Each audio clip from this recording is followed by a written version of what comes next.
Hoje nós vamos passear na Bíblia, em vários versículos, principalmente de dois dos grandes profetas, Isaías e Jeremias. Vai em Isaías primeiro.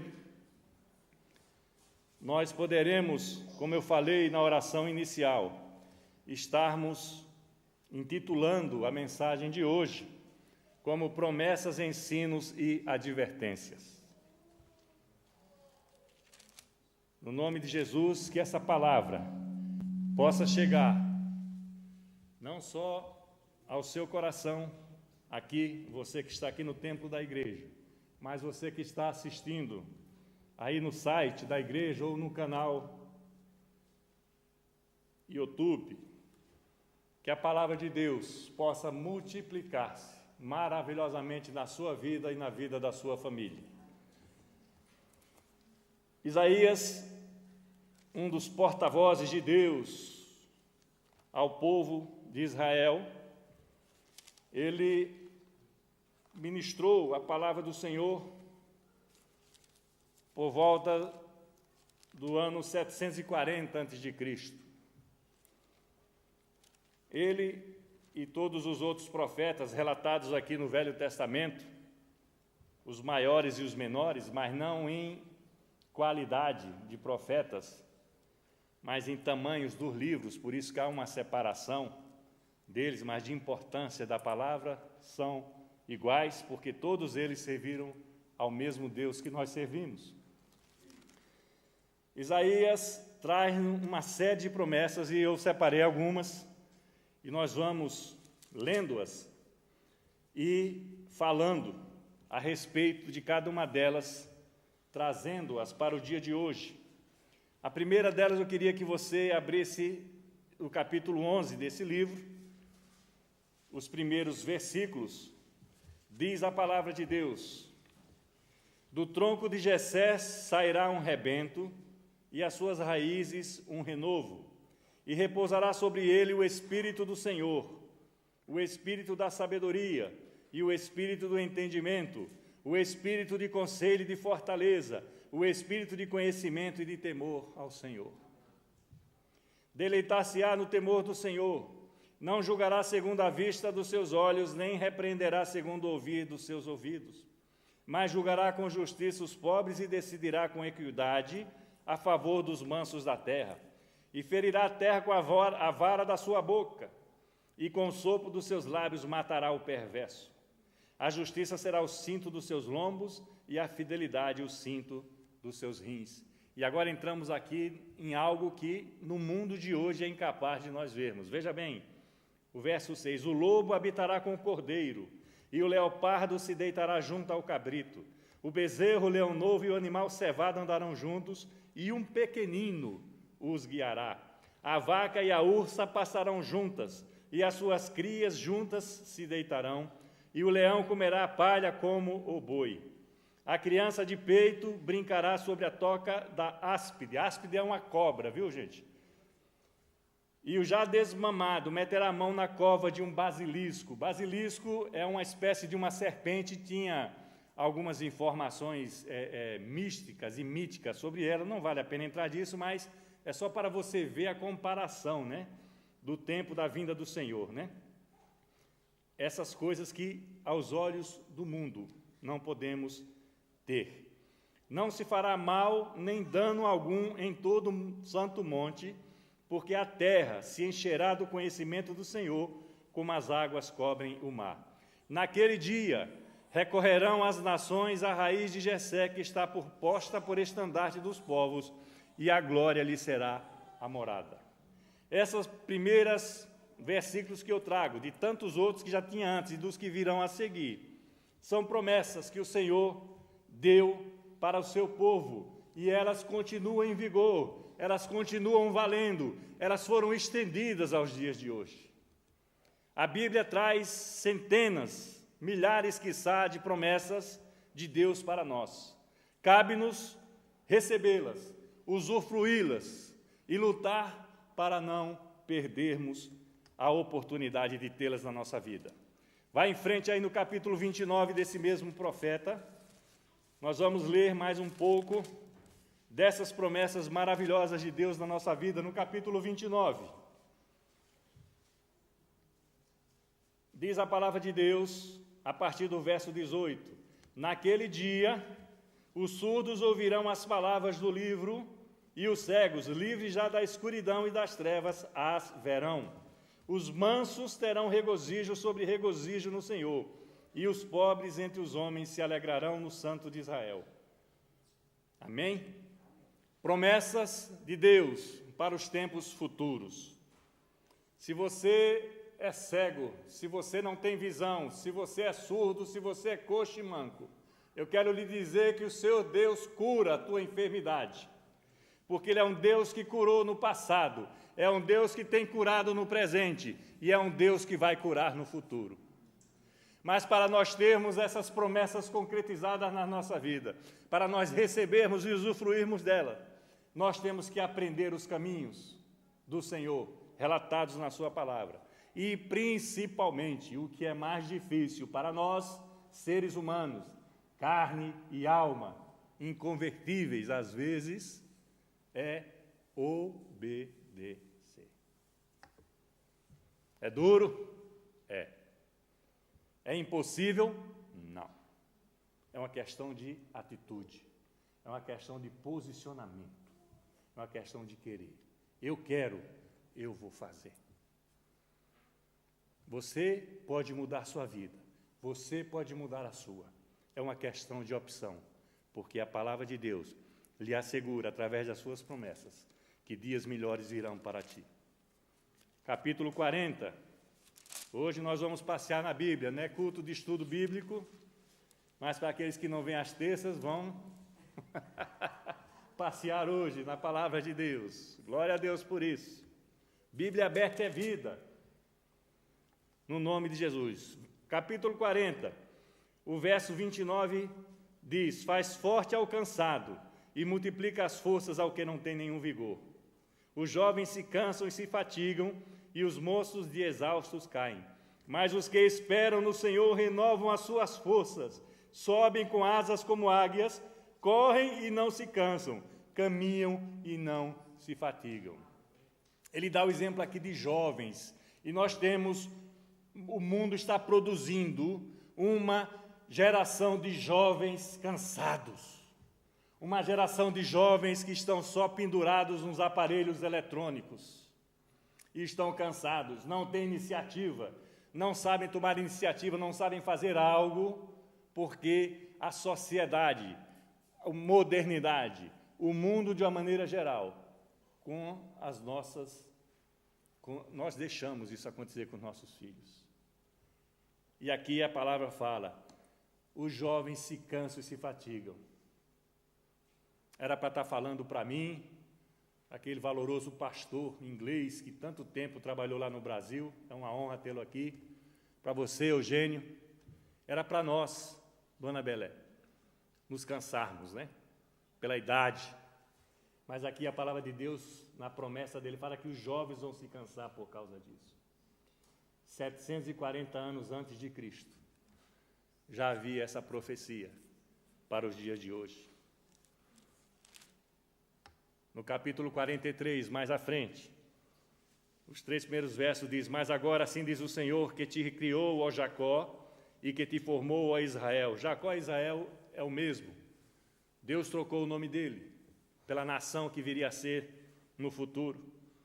Não temas, porque eu te remi, chamei-te pelo teu nome, tu és meu. Quando passares pelas águas, eu serei contigo. Quando passares pelos rios, eles não te submergirão. Quando passares pelo fogo, não te queimarás, nem a chama arderá em ti. Porque eu sou o Senhor, o teu Deus, o Santo de Israel, o teu Salvador. E teu também, meu querido telespectador, Ele é o teu Salvador.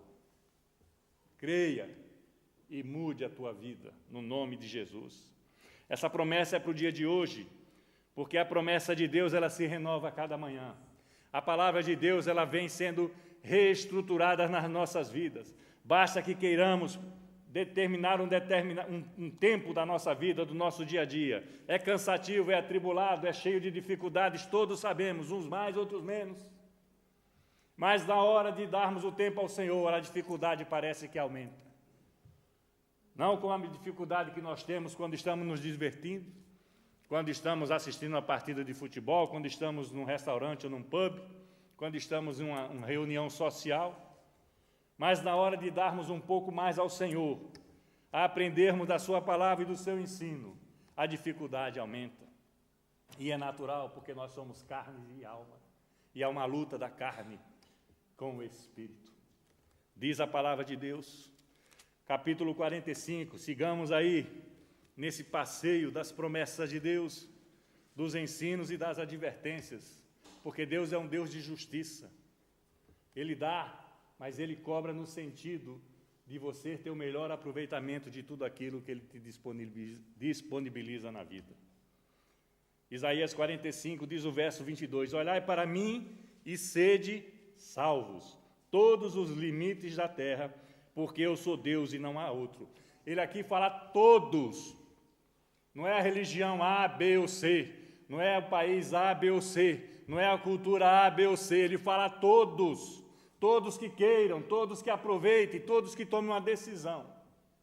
Eu sou Deus, fala o profeta pela boca do Senhor. Naquele tempo não havia o intermediário que hoje nós temos, o doce Espírito Santo.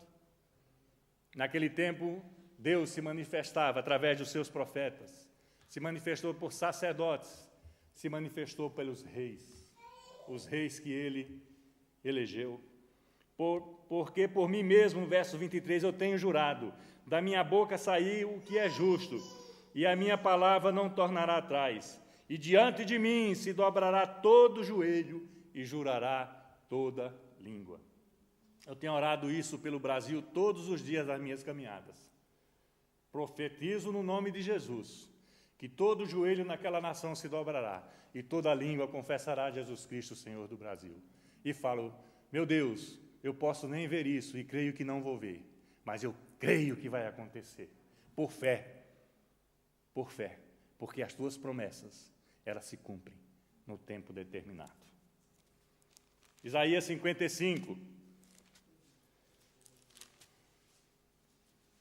a partir do verso 10, diz a palavra de Deus, porque assim como descem a chuva e a neve dos céus e para lá não tornam, sem que primeiro reguem a terra e a fecundem e a façam brotar, para dar semente ao semeador e pão ao que comem, assim será a palavra que sai da minha boca. Não voltará para mim vazia, mas fará o que me apraz e prosperará naquilo para que a designei.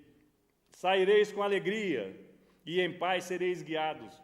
Os montes e os outeiros romperão em cânticos diante de vós, e todas as aves do campo baterão palmas. E em lugar do espinheiro crescerá o cipestre, e em lugar da sarça crescerá a murta. E será isso glória para o Senhor e memorial eterno, que jamais será extinto. As palavras de Deus, ela é tão tremenda que ela não tem meio termo. Ou é sim, ou é não. Ou é muito, ou é pouco. E é eterno, é sempre. Essas promessas se cumprirão no nome de Jesus. Algumas já estão se cumprindo no mundo. No final da Epístola aos Hebreus, o autor fala da nossa responsabilidade, porque todos esses grandes homens que serviram ao Senhor na Bíblia, eles não viram a concretização da promessa, Jesus Cristo. E nós vimos. Olha a nossa responsabilidade, meu irmão, minha irmã. Olha a tua responsabilidade, meu querido telespectador. Nós vimos a promessa de Deus que os profetas não viram. 59. Estamos acabando Isaías. Só Isaías, viu, gente? Glória a Deus. 59, um versinho só. Diz assim o verso 21, o último verso desse capítulo. Quanto a mim, esta é a minha aliança com eles, diz o Senhor. O meu Espírito que está sobre ti e as minhas palavras que pus na tua boca não se apartarão dela, nem dos seus filhos, nem dos filhos de teus filhos, não se apartarão desde agora e para todo sempre, diz o Senhor. Mais uma vez. Quem é vovô aqui? Tem ali vovó, tem vovô aqui, tal. É dos filhos sobre filhos, sobre filhos, sobre filhos. As promessas de Deus não param. Elas vêm. elas se renovam, elas estão disponíveis para nós, para você também. É uma criancinha aqui de 1 ano que está me encarando aqui. Capítulo 64, um verso também. Porque desde a antiguidade não se ouviu, nem com o ouvido se percebeu, nem com os olhos se viu um Deus além de ti, que trabalha para aqueles que nele esperam. Aí vem uma advertência amorosa. Os que nele esperam. Às vezes, eu estava questionando com uma jovem, essa semana, por que não batizar uma segunda vez?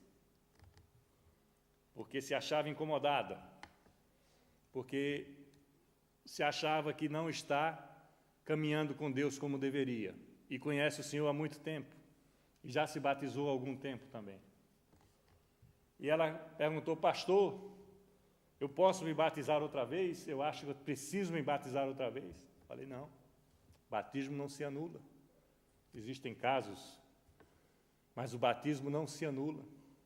A Bíblia diz que há só um Deus, um só Senhor, uma só fé, um só Espírito e um só batismo. Algumas igrejas, ou seitas, se quiserem chamar, que quando recebem um membro de uma outra igreja, os obriga a batizar. Mas isso não está na palavra de Deus. Fala que é só um batismo. Não vamos entrar nesse detalhe porque eu não quero sair do fio da meada, que são as promessas, os ensinos e as advertências do Senhor. Mas o Deus trabalha para aqueles que nele esperam. Pastor, e aqueles que não esperam e recebem de Deus? É porque Deus é bom. Diga: Deus é bom. Deus é bom. É tão bom que até aqueles que nele não esperam, ele faz cumprir as promessas. O ato mais maravilhoso, eu não canso de falar isso, que foi dar Jesus Cristo. Ele não deu só por nós estamos aqui não bonitinhos, elegantes, perfumados, cristãos, salvos. Ele deu a vida por você, que ainda resiste em seguir o seu caminho.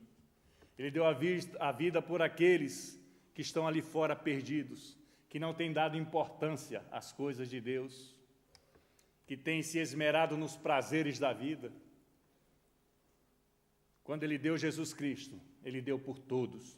E Jesus mesmo fala nos evangelhos: eu não vim para os sãos, eu vim para os doentes. Os doentes são os que estão na rua, são os drogados, são os corruptos, são os adúlteros. Ele veio para esses também. E eu preguei aqui um tempo desse, que não espere estar num leito hospitalar, não espere estar num presídio, numa cadeia, para resolver aceitar o Senhor. Porque às vezes eles permitem as coisas acontecerem na nossa vida. O livro seguinte é de Jeremias.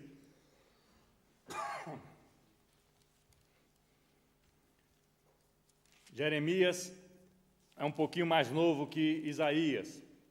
Se Isaías foi em torno de 740, Jeremias foi 630. No Velho Testamento, eu já expliquei, vem de trás, vem do muito para o pouco, do mais para o menos. Agora nós estamos indo ao contrário, para o mais. Jeremias também traz algumas promessas importantes para as nossas vidas neste início de ano. No capítulo 9, diz assim, os versos 23 e 24: assim diz o Senhor: não se glorie o sábio na sua sabedoria, nem o forte na sua força, nem o rico nas suas riquezas. Mas aquele que se gloriar, glorie-se nisto, em me conhecer e saber que eu sou o Senhor, e faço misericórdia, juízo e justiça na terra, porque destas coisas me agrado, diz o Senhor. Muitas vezes, nós nos surpreendemos mesmo com algumas atitudes pessoais, ou vemos aí outras pessoas mundo afora, se autogloriando, glorificando, se dando títulos, Lá no Brasil a gente falava uma expressão, acho que passeando, patinando na maionese, alguma coisa assim, viajando na maionese. Obrigado aí a viajante. Viajando na maionese, ou seja, sem eira nem beira. Mas se acha. O Senhor pede apenas que se glorie nele, porque todos nós nos esquecemos de que somos criaturas, fomos feitos à sua imagem e semelhança. E não podemos nos apartar da maior das suas promessas. No verso 16 desse mesmo profeta Jeremias, no capítulo 16, perdão, o verso é 17. Porque os meus olhos estão sobre todos os seus caminhos, e ninguém se esconde diante de mim, nem se cobre a sua iniquidade dos meus olhos. Ontem mesmo, ou hoje, ontem e hoje talvez, eu encontrei o mesmo nosso jovem adolescente aqui da nossa igreja na rua. E ele me cumprimentou. Aí eu poderia brincar, o pastor está de olho. Mas foi coincidência. Às vezes, nós temos ouvido relatos, aqui raramente, graças a Deus, mas em outros locais que eu já andei, de pessoas que estão dentro da igreja, com um comportamento, e na rua tem outro comportamento. É uma realidade dura no meio cristão. Nós nos entristecemos muito, e eu imagino o coração do Senhor quando vê essas coisas. Mas a palavra adverte que os olhos dele estão por toda parte. Um irmão pode enganar outro irmão. Um marido ou uma esposa pode enganar o seu cônjuge. Um patrão pode enganar o seu empregado ou vice-versa. Mas os olhos do Senhor estão por toda parte. Nós temos que ter consciência disso quando caminhamos aí, principalmente pela rua. Porque assim como os olhos estão sobre nós nesse sentido, já foi pregado através da palavra de Deus aqui, o que nós representamos para o mundo aí fora, a luz que nós somos, o que nós refletimos através das nossas vidas para as pessoas que não seguem Jesus. Capítulo 17. São 6 versículos, mas eu vou dividir em 3 blocos de 2, porque é uma promessa só, mas ela tem diferentes tons. Capítulo 17 de Jeremias, o verso 5 e o verso 6. Assim diz o Senhor: maldito o homem que confia no homem e faz da carne mortal o seu braço e aparta o seu coração do Senhor. Porque será como um arbusto solitário no deserto e não verá quando vier o bem, antes morará nos lugares secos do deserto, na terra salgada e inabitável. Muitas vezes nós temos deixado de lado o amparo do Senhor e vamos buscar soluções nos homens. Aqui, a boca do profeta é usada por Deus para dizer que isso é uma maldição. Não que você não peça conselho a um amigo, ao pastor, a um ancião, presbítero da igreja, à sua esposa, obrigado, querida, ao seu marido, a um amigo. Você pode pedir um conselho, claro que pode. Você pode trocar uma ideia, mas você não pode depositar nele a sua esperança, porque a frustração vai ser grande um dia. Por isso que o profeta usa aqui a expressão maldito. Já nos versos seguintes, vem diferente. Bendito, verso 7, o homem que confia no Senhor e cuja esperança é o Senhor, porque ele é como a árvore plantada junto às águas, que estende as suas raízes para o ribeiro, e não receia quando vem o calor, mas a sua folha fica verde, e no ano da sequidão não se perturba, nem deixa de dar fruto. Quando você está com o Senhor, é como aquela casa que diz aquela parábola de Jesus Cristo nos Evangelhos. A casa que é fincada numa rocha, pode vir a tempestade, pode vir a chuva, pode vir a ventania, e ela não cai porque ela está fincada na rocha, e a rocha é Cristo. Mas a mesma parábola diz que a casa que é construída sobre areia, sem fundamento, e o fundamento é Cristo. Não estamos falando de engenharia. Ao primeiro sopro do vento, à primeira tempestade, ela cai, porque ela não tem a sustentação do Senhor. E nós somos casa de Deus. A Bíblia diz que nós somos santuário do Espírito Santo. o nosso corpo, o corpo mortal, o que vai para os gusanos, né? Ou vai para o fogo. Nós temos que valorizar as coisas de Deus na nossa vida. Verso 9 e 10. Enganoso é o coração, mais do que todas as coisas, e desesperadamente corrupto. Quem o conhecerá? Eu, o Senhor, esquadrinho o coração. Eu provo os pensamentos, e isso para dar a cada um segundo o seu proceder, segundo o fruto das suas ações.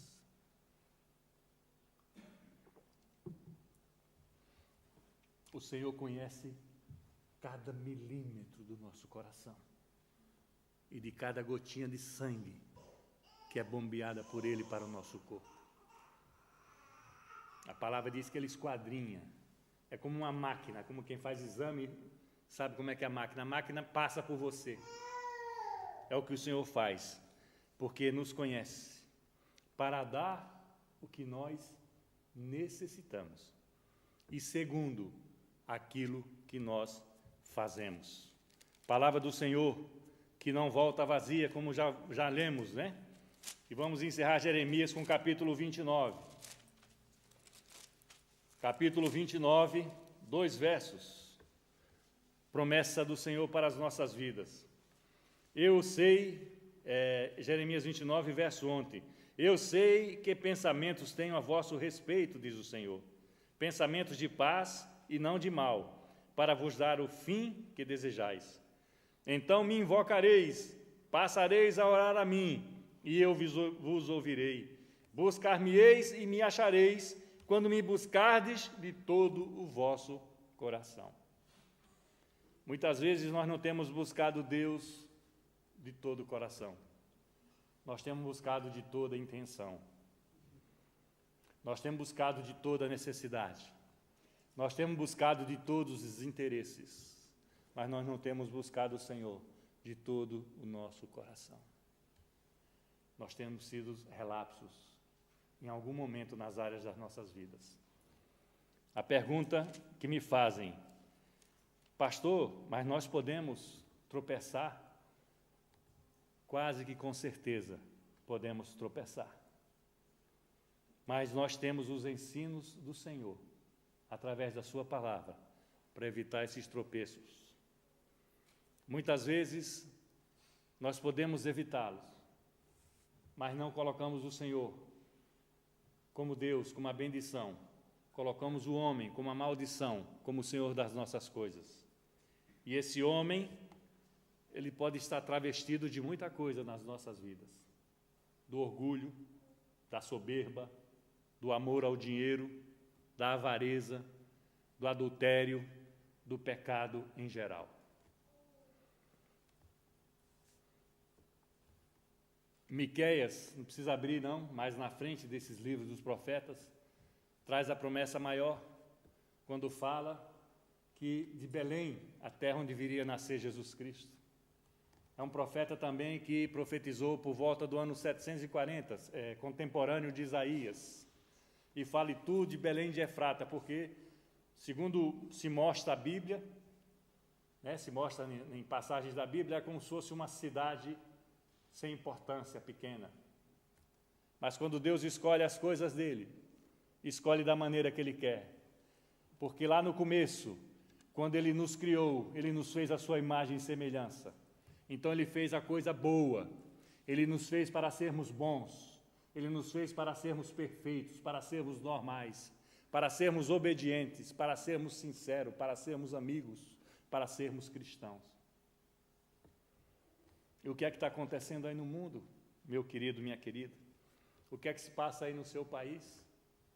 Guerras, rumores de guerras, homicídios, adultérios. É o fim dos tempos, creia nisso. Quando João, o apóstolo João, às vezes eu me pergunto, e por que João? Ele é mandado para a ilha de Patmos, já numa certa idade. Ele recebe a revelação do Senhor, que é o livro que encerra a Bíblia, o Apocalipse. Dos evangelhos, João é o único que não é o evangelho sinótico, ou seja, que não tem a mesma visão dos outros 3 evangelhos, Mateus, Marcos e Lucas. É um evangelho diferenciado. Dos evangelhos, nota-se ou desconfia-se que ele era uma pessoa muito querida. Ele era como se fosse, vamos dizer assim, o preferido de Jesus. Isso é uma expressão apenas. A Bíblia não diz isso.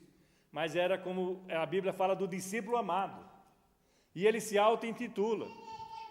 E outros também assim procedem. Mas chama atenção, porque se há essas coincidências, ou Jesuscidências, né? Porque é através dele, e numa prisão, e no final da vida dele, do ministério dele, que vem a revelação para os sinais do tempo. Porque todas essas promessas aqui que nós relatamos, algumas delas, desses 2 livros, e são tantos livros ainda com promessas, porque elas vão se cumprir no dia do Senhor.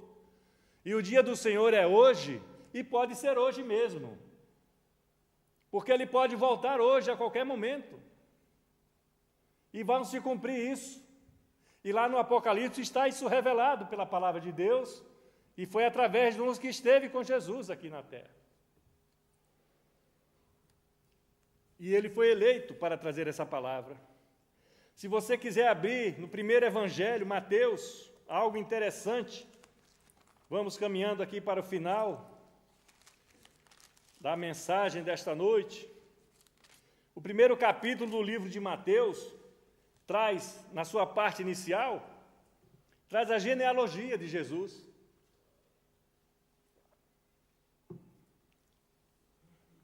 O verso 17 do capítulo 1 diz: de sorte que todas as gerações, desde Abraão, que foi o primeiro patriarca, que ele sai de lá e Deus manda ele ir para um lugar que ele não sabia, mas ele foi e obedeceu. Está aí no seu boletim, por fé e não por vista. Ele creu em Deus e por isso lhe foi imputado tudo isso, é o Pai das nações. Deus prometeu nessa primeira aliança, antes do seu plano, né, maravilhoso.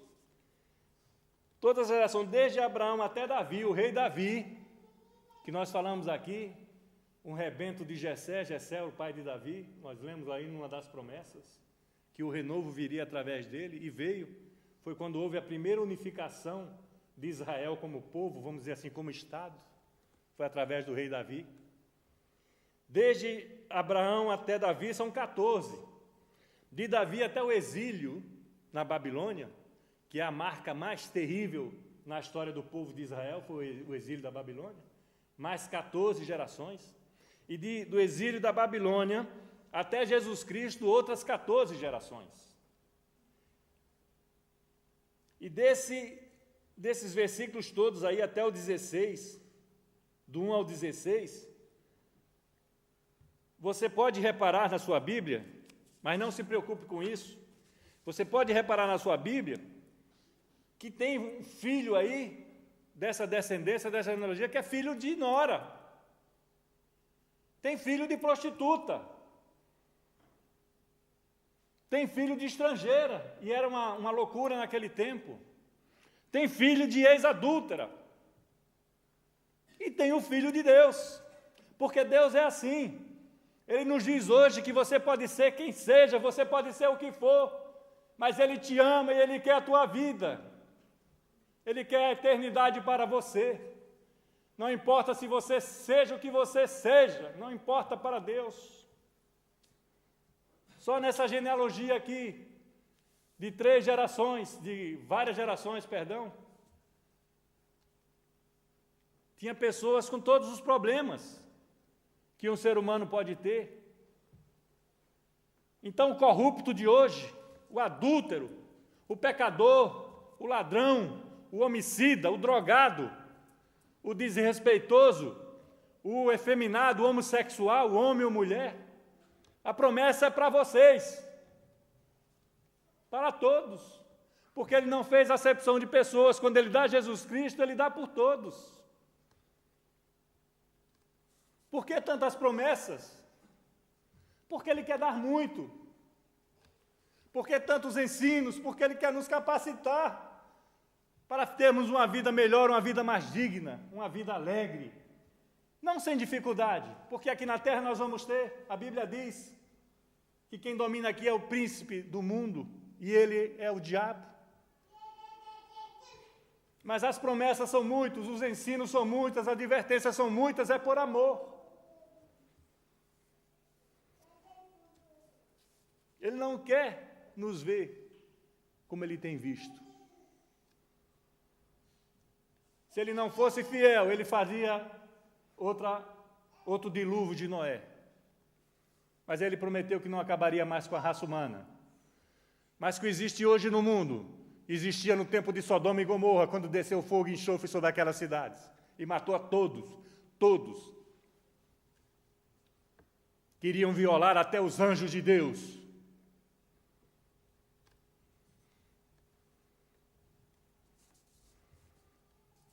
E as pessoas ficam brincando aí fora.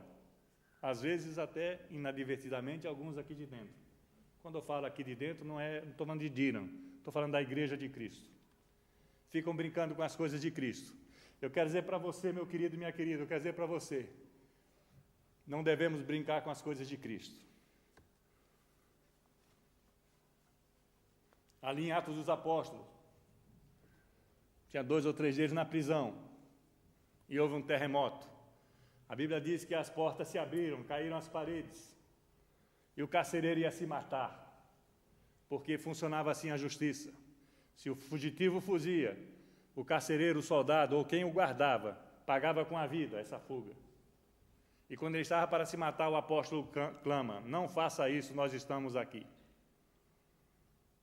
Eles poderiam ter fugido, mas não fugiram. Eles foram obedientes. Eles esperaram em Deus. E a Bíblia diz que o carcereiro se converteu. O que eu tenho que fazer para ser salvo? O que eu preciso fazer para ser salvo?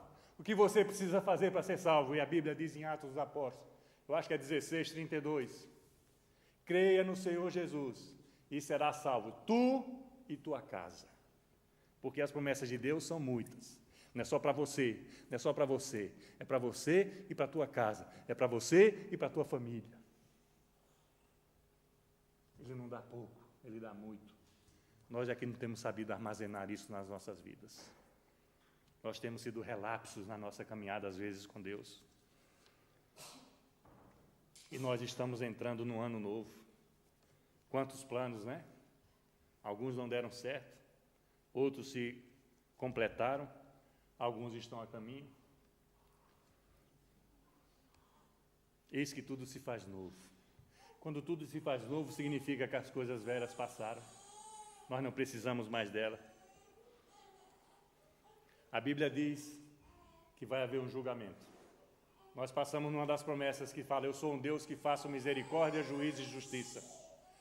O Senhor gosta de misericórdia, de juízo e de justiça. Não se preocupe, é uma criança. Ela tem a liberdade para estar chorando, ela não sabe falar ainda. Glória a Deus, está aqui na casa do Senhor já. Eu quero misericórdia, eu quero juízo, eu quero justiça. Porque Deus não é igual a nós. Nos fez semelhante a Ele, mas Ele é muito diferente de nós. A Bíblia diz, em alguma daquelas cartas, em Evangelho, que haverá um juízo, haverá um tribunal, haverá um julgamento. Tem muitas pessoas que não acreditam nisso, tem muitas igrejas que não estão pregando isso. Estão floreando muito as vidas dos cristãos por aí. Está nice, está tudo colorido, está tudo bonito, tudo pode. Todos os caminhos levam a Deus. Cascata, mentira. Em Apocalipse, que é o último livro da Bíblia, vamos encerrando. Dá-nos uma pista disso. Não vamos ler aqui para não alongar. Mas no capítulo 7 de Apocalipse fala a visão dos glorificados a partir do verso 9 e até o verso 17. Mas a visão deles, você vai ver isso no texto da sua casa, é que eles estão vindo da tribulação, é porque vai haver mesmo um tempo. A Bíblia diz que até os mares darão seus mortos para o dia do juízo. Então vai haver Nós não podemos deixar de pregar isso para vocês, meu querido e minha querida, porque às vezes você tem se distraído com as coisas do mundo e não tem feito o que deve ser feito diante de Deus e para Deus. Ele sabe, às vezes nós não sabemos, mas Ele sabe, como nós lemos na palavra, Ele esquadrinha o coração de todos e os seus olhos estão em todas as partes, cuidando dos bons e dos maus. Os dois últimos versos, o 16 e o 17 desse capítulo 7, fala: jamais terão fome, nunca mais terão sede, e não cairá sobre eles o sol nem ardor algum, pois o Cordeiro que se encontra no meio do trono os apacentará, e os guiará para as fontes de águas da vida, e Deus lhes enxugará dos olhos todas as lágrimas. Esse tempo vai chegar sim, e aqueles que estão com o Senhor vão estar na redenção do Senhor, vão poder experimentar o cumprimento dessas promessas, porque promessa de Deus, nós já vimos Ele falando pela boca do profeta, a palavra dele não volta vazia, Ele vai voltar com a resposta de cada um de nós no dia do juízo. Não é para temer, é como o que fala Jesus sobre a lei. A lei é para o transgressor, nós não podemos temer a lei, nós temos que respeitar as autoridades, mas nós não temos que temer a lei, porque a lei é para o transgressor. Se nós estamos em Cristo, nós somos uma nova criatura. Eis as coisas que passaram, todas se fazem nova. Jeremias, você não precisa voltar lá não, na sua Bíblia. Jeremias dá uma pista que, quase 800 anos depois, o Senhor revela a João naquela ilha de Patmos. No capítulo 8 de Jeremias, não precisa olhar agora, no verso 3 diz: escolherão antes a morte do que a vida todos os que restarem desta raça malvada que ficaram nos lugares para onde os dispersei, diz o Senhor. Foi perguntado aqui um dia desse na escola bíblica aqui, se os que são assim, os que são assados, se eles vão ser salvos. Isso é com Deus. Se ele for ladrão, se ele for assassino, se ele for o que ele for, se Deus no juízo quiser salvá-lo, Ele é o Criador, Ele salva. Mas a Bíblia não me autoriza, nem a mim, nem a pastor nenhum, dizer que eles vão ser salvos. Não está escrito na Bíblia isso. Muito pelo contrário. A raça malvada, como eu li aqui no profeta Jeremias. Ah, mas isso era no Velho Testamento. Não, gente. No Novo Testamento, e bem no finzinho dele ali, no capítulo 8 de Apocalipse, capítulo 9, diz que nesse dia da tribulação, no dia do juízo final, diz assim o verso 6, naqueles dias os homens buscarão a morte e não a acharão, também terão ardente desejo de morrer, mas a morte fugirá deles. Então você imagina que vai haver uma tribulação, que vai haver um tempo difícil na nossa vida. Tem correntes aí que acham que não. Eu não vou discutir teologia aqui. Eu estou falando o que está na palavra de Deus. Na sua versão pode estar um pouco diferente, mas é o que está na palavra de Deus. E finalmente, de verdade, no capítulo 20, porque às vezes nós nos animamos e vamos falando. Falar de Deus é algo maravilhoso. Paciência que está acabando, vocês e lá e vocês aqui. Em Apocalipse 20, a partir do verso 11, fala explicitamente sobre esse juízo de Deus. E diz a palavra: vi um grande trono branco e aquele que nele se assenta, de cuja presença fugiram a terra e o céu, e não se achou lugar para eles. Vi também os mortos, os grandes e os pequenos, postos em pé diante do trono. Aqui não é o morto Marcão com 1,90 m e o morto Joel com 1 m e quanto, Joel? Aqui não é o grande e o pequeno, não, são todos. Porque tem gente que acha, que se gloria, né, na sua riqueza, que se gloria no seu poder e acha que está acima dos outros. Nós lemos isso aqui agora há pouco. Mas a palavra não diz isso. E nós não temos que pregar coisas que não estão na palavra. Ainda outro livro, o livro da vida, já foi aberto. E os mortos já foram julgados segundo as suas obras, conforme o que se achava escrito nos livros. Deu o mar os mortos que nele estavam, e a morte e o além entregaram os mortos que nele havia, e foram julgados um por um segundo as suas obras.